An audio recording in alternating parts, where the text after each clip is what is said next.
Nossa história começa há muito tempo, na capital do universo, em um lugar chamado Céu, que estava cheio de seres angelicais que se dedicavam em fazer a vontade de Deus sobre o governo justo e amoroso do Criador.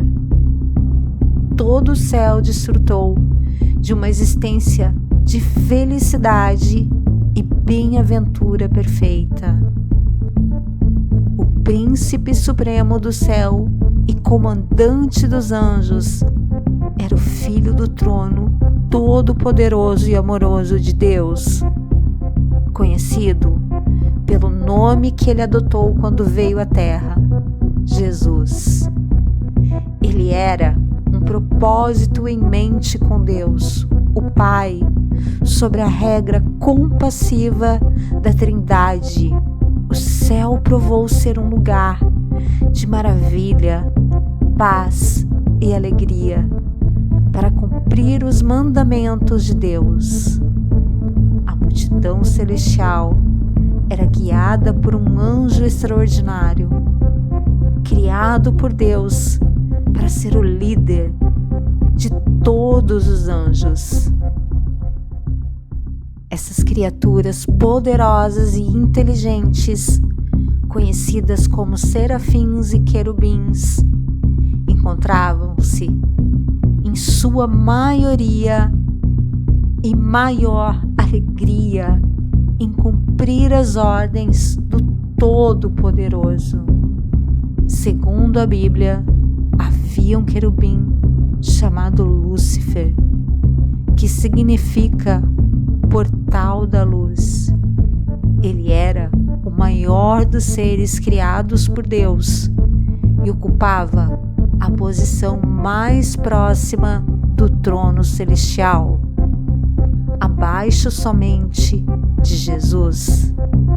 O papel de Lúcifer era comunicar a vontade de Deus a todos os outros anjos, e ele possuía habilidades notáveis de liderança e organização. Ele era amado como amigo e respeitado como líder, mas Deus viu a rebelião crescente em seu coração. Lúcifer começou a se concentrar em sua própria beleza e poder, e gradualmente se afastou de Deus. Ele permitiu que o seu amor por si mesmo tomasse o lugar de sua devoção ao Criador. A partir daí, as sementes da rebelião germinaram em seu coração, levando-o a se afastar do propósito para qual havia sido criado. Podemos nunca entender completamente, mas o profeta Isaías fornece essa visão do pensamento de Lúcifer. Como você caiu do céu, ó Lúcifer, filho da manhã!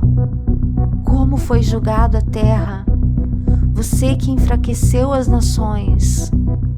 Lúcifer disse em seu coração: subirei aos céus, elevarei meu trono acima das estrelas de Deus. Sentar-me-ei no monte da Assembleia, na extremidade norte. Subirei acima das alturas das nuvens. Serei como Altíssimo. Gradualmente, Lúcifer começou a cobiçar o poder de Deus, mas não o seu caráter. Ao pensar em suas próprias habilidades extraordinárias e beleza, os tentáculos cancerígenos do orgulho e da autoexaltação tomaram conta de sua mente. Esse ressentimento e ciúme acabaram levando-o a violar a santa lei de Deus e a se rebelar contra o seu governo. Precisamos fazer uma pausa aqui e deixar algo claro desde o início. Deus se importa com as leis da física para governar o mundo material em que vivemos. Sem essas leis naturais, o universo seria um caos. Da mesma forma, a lei moral de Deus sempre forneceu segurança e estabilidade ao cosmos.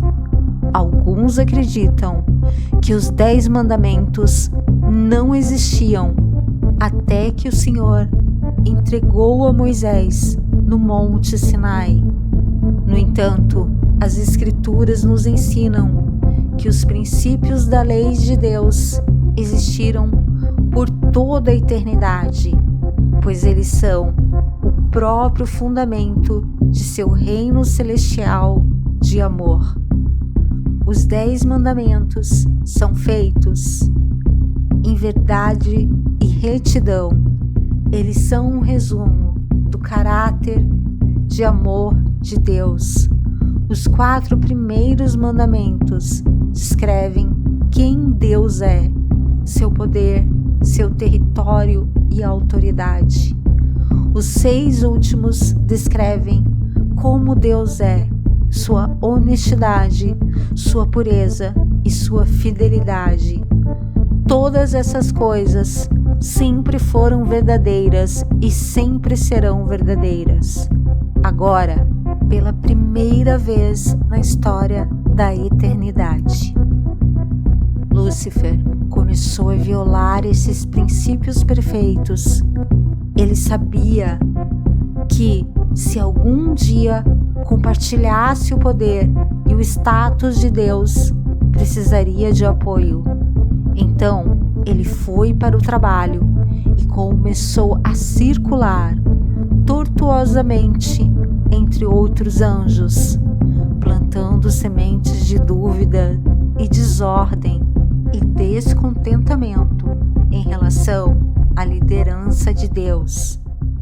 Ao mesmo tempo, sutilmente destacava suas próprias virtudes e insinuava que Deus estava abusando de seu poder divino e de sua lei, restringindo a verdadeira liberdade e felicidade de suas criaturas. Com seu raciocínio inteligente e poderoso, de influência inigualáveis, Lúcifer começou a persuadir um grande número de anjos a se juntar a ele em seu motim. Talvez você esteja se perguntando como tantos anjos inteligentes podem ser enganados para seguir esse enganador. Mas vamos ter em mente que até este ponto nenhum anjo jamais ouviu uma mentira. E nesse estágio inicial da rebelião, os anjos não perceberam o quão obcecado Lúcifer ficaria em adquirir a posição de Deus.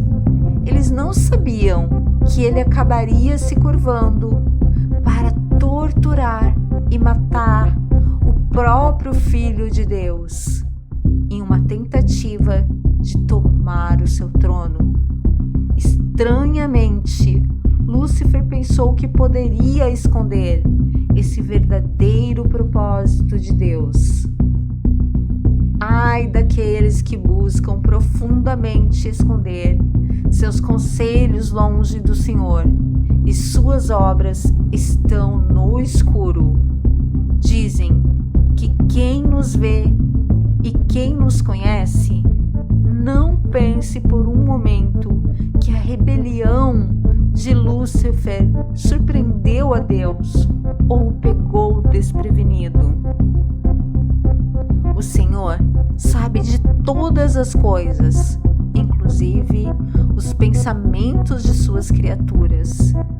Ele entendeu exatamente o que estava acontecendo através da mente de Lúcifer e, em amor misericordioso, advertiu o anjo rebelde de seu perigo.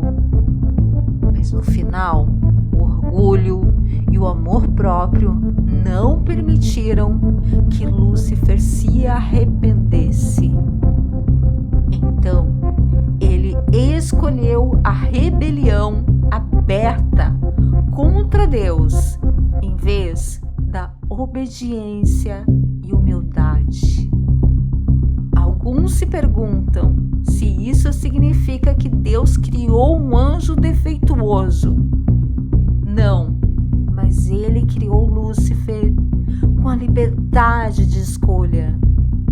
A liberdade de escolha é uma das coisas mais maravilhosas, mas traz consigo um risco incrível, incluindo o risco de uma rebelião e a possibilidade de um amor de Deus ser rejeitado.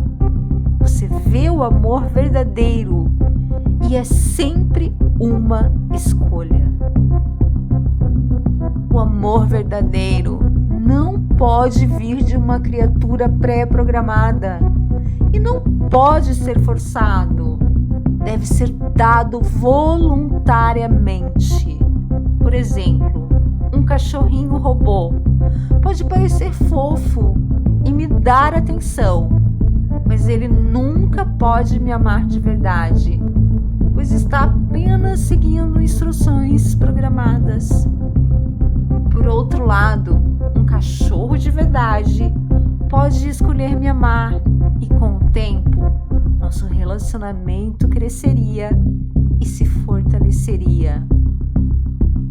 Da mesma forma, um Deus de amor só quer o amor genuíno de suas criaturas inteligentes. E para que isso aconteça, elas devem ter livre escolha. A rebelião de Lúcifer é a maior evidência de que ele realmente tinha essa liberdade. Agora, a grande questão era como Deus responderia a esta crise e como ele lidaria com Lúcifer e seus milhões de anjos que se juntaram a ele em sua rebelião. Muitos se perguntam por que Deus não destruiu imediatamente o rebelde? Afinal, ele poderia facilmente vaporizar Lúcifer em um raio. Mas isso teria realmente resolvido o problema? Não, pelo contrário, teria intensificado as dúvidas e suspeitas que Lúcifer estava plantando na mente dos anjos. Lembre-se, Lúcifer não sabia, como ninguém mais poderia saber, o funcionamento interno do governo de Deus. Sua destruição teria sido vista como parte de um encobrimento maciço e medo de represária, em vez do amor, teria se tornado a razão motivadora para servir a Deus. Mas o Senhor sabia, em sua sabedoria, que a melhor maneira de enfrentar a crise era permitir que ela seguisse o seu curso. Essa maneira seria a única forma de garantir que o mal nunca mais se levantaria. Na parábola do trigo e do joio, Jesus ensinou que é necessário um tempo de crescimento para uma planta revelar a sua verdadeira natureza.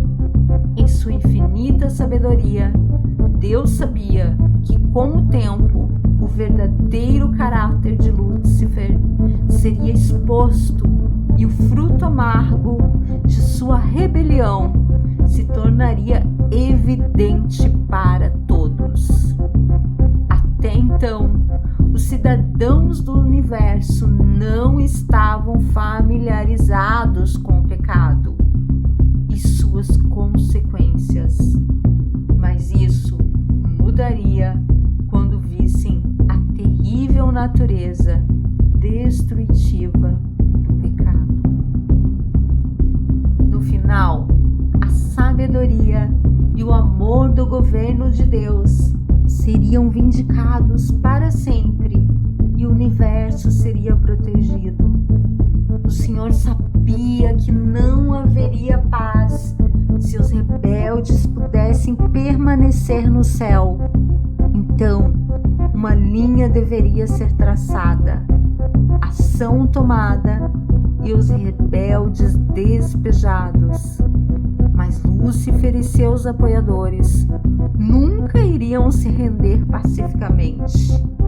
O próximo passo foi a guerra que estourou no céu. Miguel e seus anjos lutaram contra o dragão e seus anjos, mas eles não prevalecerão. Então, o grande dragão, chamado Diabo e Satanás, que engana o mundo inteiro, foi lançado na terra, juntamente com seus anjos. A Bíblia não revela exatamente quais armas foram usadas, nem por quanto tempo durou esse conflito cósmico, mas foi uma guerra como nunca vista antes pelos olhos mortais. O livro de Revelação 12:4 nos diz que finalmente Lúcifer e 1/3 dos anjos de Deus foram fisicamente expulsos do céu. Mas o que vem a seguir? Lúcifer agora tinha milhões de anjos ao seu lado, mas ele precisava de um ponto de partida para continuar a sua revolta. Em breve o universo entenderia quão doloroso e custoso pode ser o salário do pecado. A guerra ainda não havia acabado, ela apenas havia começado. Lúcifer, o portador da luz, agora se tornou Satanás, o adversário.